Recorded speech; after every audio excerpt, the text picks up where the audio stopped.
आदरणीय मंच और सभागार सबको नमन करती हूँ। और सबसे पहले जिस युगल की स्मृति में ये आयोजन है उन प्रातः स्मरणीय आदरणीय पांडे जी और माता जी को प्रणाम करती हूँ। और ये परंपरा आयोजकों को इसके लिए बधाई भी देती हूँ, साधुवाद भी, कि युगल की स्मृति में युगल का सम्मान बहुत अच्छा लगता है। भारत दाम्पत्य जीवन का जो शिव पार्वती का सीताराम की संस्कृति रही है उसका संदेश इस तरह के सम्मान समारोह से मिलता है।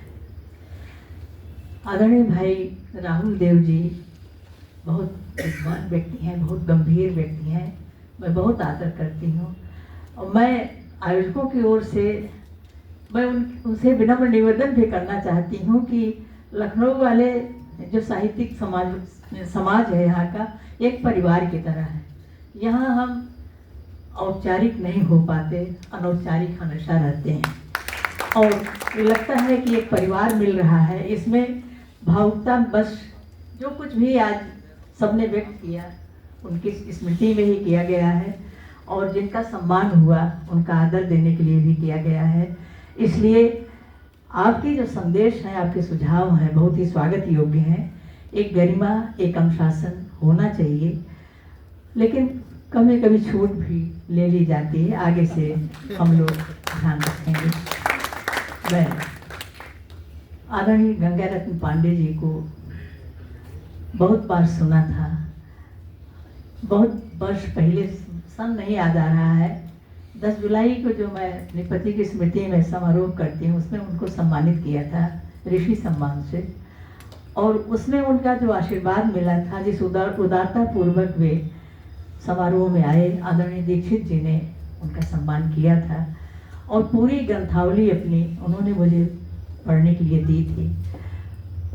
उसको पूरा तो नहीं पढ़ पाई, लेकिन जितना पढ़ा उसमें लगा कि जो पौराणिक संदर्भों को लेकर के उन्होंने जो लिखा, राष्ट्र से प्रेरित, राष्ट्र धर्म से प्रेरित जो कुछ लिखा, स्वतंत्रता आंदोलन के लिए उन्होंने किया, वो सभी सदैव स्मरणीय रहेगा। आदरणीय डॉक्टर चंद्रिका प्रसाद शर्मा जी थे, उन्होंने अपने घर पर एक गोष्ठी रखी थी उनके सम्मान में, और नचिकेता पर बहुत लंबी चर्चा हुई थी वहाँ। उन्होंने बहुत देर तक स्वयं नचिकेता के बारे में बताया था और उससे बहुत कुछ बिना पढ़े ही जानने को मिला था। तो मैं उनकी स्मृति को नमन का समन बहुत हो गया समय, और अभी हमें आदरणीय दीक्षित जी को सुनना है। इसलिए मैं सबसे क्षमा मांगते हुए मैं केवल सुनना चाहती हूँ। यहाँ इस संस्था के अध्यक्ष अशोक जी बैठे हैं, वे मेरे काव्य गुरु हैं, मैं उन्हें प्रणाम करती हूँ। सारे लोग जो इस संस्था से जुड़े हुए हैं सबको परिवार का एक सदस्य मानती हूँ। सबका स्नेह मिला है, आपने मुझे आमंत्रित किया, मुझे समय दिया कुछ कहने का, इसलिए आभार व्यक्त करती हूँ। और हमेशा ये कोशिश करूँगी कि आज हमारे भाई राहुल देव जी ने जो संदेश दिया है, साहित्य की गरिमा होती है, ये 2 सत्रों में असल में होना चाहिए। जैसा आपने कहा, जिसकी स्मृति में है उस पर उनके साहित्य पर चर्चा होनी चाहिए, जिसका सम्मान हुआ है उनके साहित्य पर चर्चा होनी चाहिए। लेकिन हम लोग बताया ना कि भावुक बहुत हो जाते हैं और थोड़े में ही बहुत कुछ यहाँ अभिव्यक्त कर देना चाहते हैं। इसलिए कोई भी गंभीर न हो, उनकी बातों को संदेश के रूप में, आशीर्वाद के रूप में ग्रहण करते हुए आगे हम जो भी आयोजन करें उसमें उसका अनुपालन करें। हर संस्था के लोगों को एक बहुत अच्छा संदेश मिला है।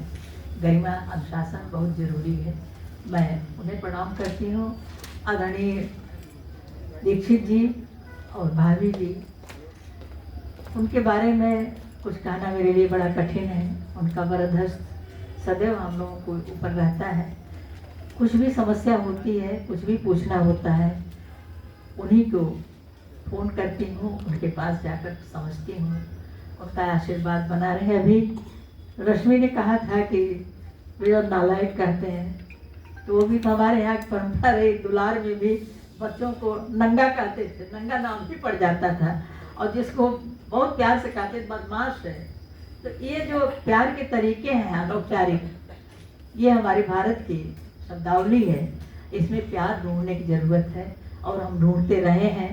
हम उस शब्दावली को, उसके भीतर के प्यार को न भूलें, ये भी ज़रूरी है। अनुशासन तो बहुत है, उस अनुशासन में बंद करके हमने अपने वात्सल्य भाव को भी खो दिया है, बहुत सारी आत्मीयता को खो दिया है।